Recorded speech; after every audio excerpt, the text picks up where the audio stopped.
Good morning. It is the day after July 4th, and I just woke up with thinking about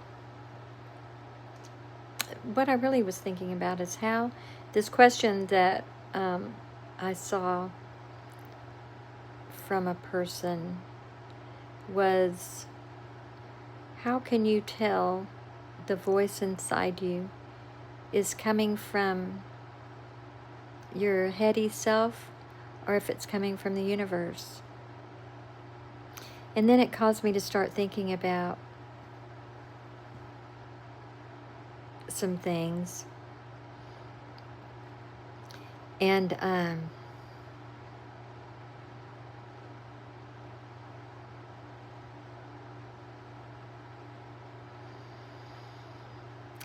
for instance, thinking that you're finite, you are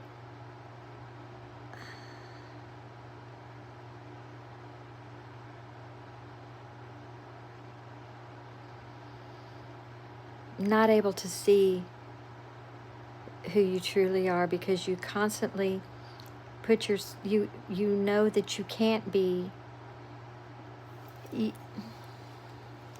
When you're a baby, when you're a baby, or when you were a baby, you know that you are being. You just, well, you don't even know. You just are. You just are being. That's all you are.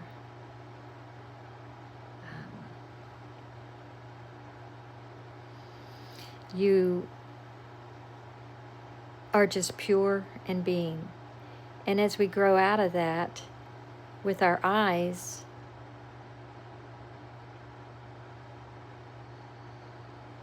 we keep defining ourselves and defining ourselves to the point where we put so many boundaries on ourselves that we completely forget that infinite part of us.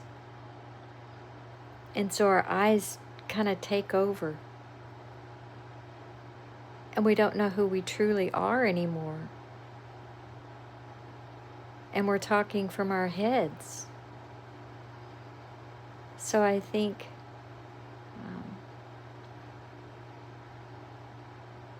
recognizing what's happening is an important thing. And so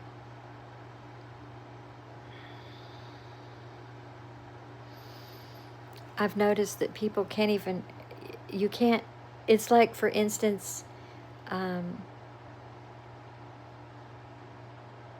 saying I am God. That is preposterous. That is, how could anyone be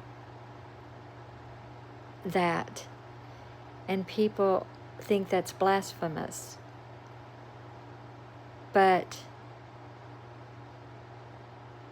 if you're trying to look at and trying to be who you truly are, you're denying, you're making yourself finite.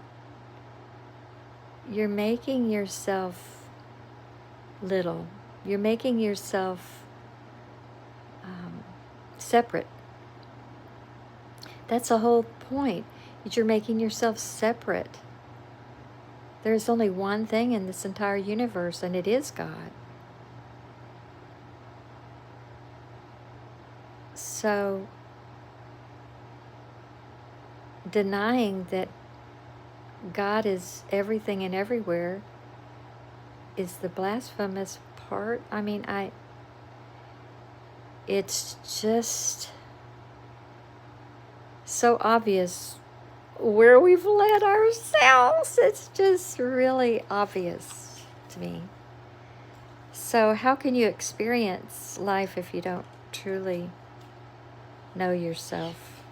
So our experience is so limited. That's the word I was trying to think of. Instead of using finite, the word limited is easier to understand.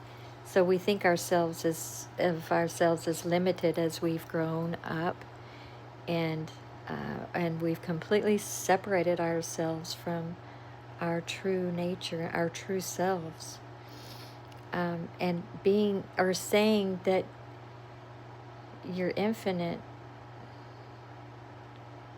has nothing to do with the ego, because it takes you away from defining yourself as being a separate entity, and that you are, it's, when you're saying you're infinite, you're impersonalizing it. You're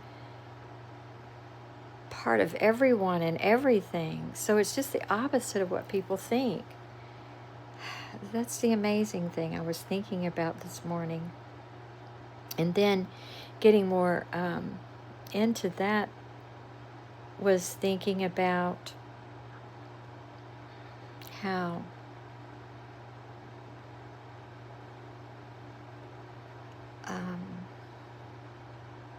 that voice inside of you, I know for me in the past, or whatever,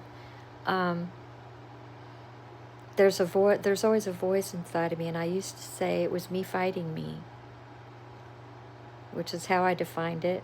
And I know that some people refer to it as a higher self versus a lower self, and there's all kinds of definitions for that voice inside of you.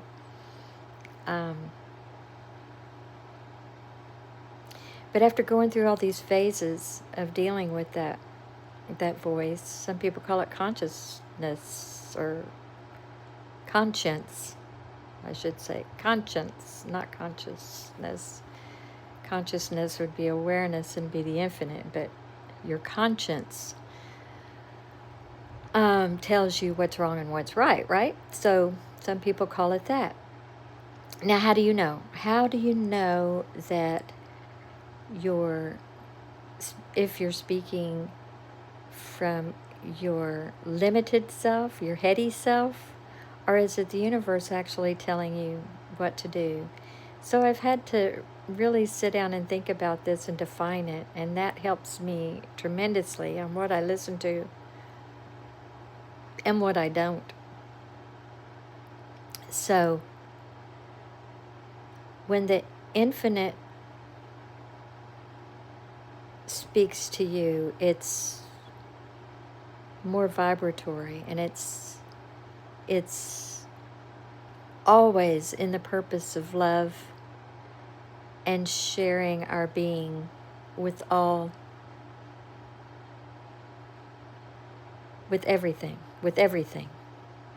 That's where that voice or vibration would come from. And if it's a voice that's judgmental, that's argumentative,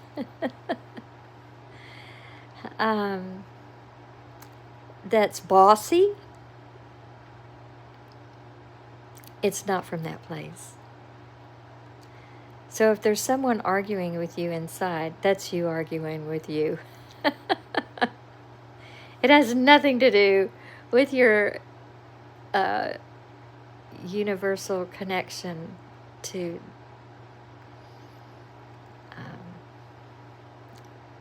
the unlimited.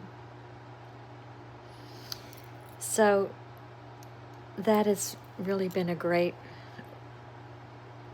insight for me, so that I listen to the right thing, because